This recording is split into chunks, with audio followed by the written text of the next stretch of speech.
तहरीक पाकिस्तान के हीरोज़ तहरीर मरियम खिज़र सरगोदा। पाकिस्तान 14 अगस्त 1947 को दुनिया के नक्शे पर उभरा। अंग्रेज़ों और कांग्रेस के खिलाफ बड़े सगीर में मुसलमानों की जद्दोजहद एक नाकाबिले फरामोश कारनामा है जिसे तहरीक आज़ादी के नाम से जाना जाता है। इसकी क़यादत कायद आज़म समेत कई मोअज़्ज़िज़ कायदीन ने की, जिनकी अनथक मेहनत और मुशक्क़त की वजह से मुसलमान अपना अलग वतन हासिल करने में कामयाब हुए।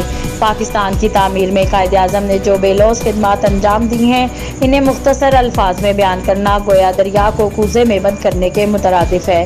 कुदरत जब भी किसी कौम की तकदीर को संवारना चाहती है तो ऐसे ही सरफरोश रहनुमा पैदा होते हैं जो कौम की डोलती कश्ती को पार लगाते हैं। अल्लामा मोहम्मद इकबाल ने मुसलमानों के लिए एक अलग रियासत का तस्वुर पेश किया, अपनी शायरी के जरिए कौमों को बेदार किया, इनमें जोश और वलवले की एक नई लहर फूंकी। आपने 1930 में खुतबा इलाहाबाद में मुसलमानों के लिए एक अलग रियासत का मुतालबा भी किया, जिसमें मुसलमान अपनी सकाफत और तहजीब के मुताबिक ज़िंदगी बसर कर सकें। जो ख्वाब आपने देखा वो बाद में पाए तकमील को पहुँचा। मौलाना शौकत अली 1873 में रामपुर में पैदा हुए।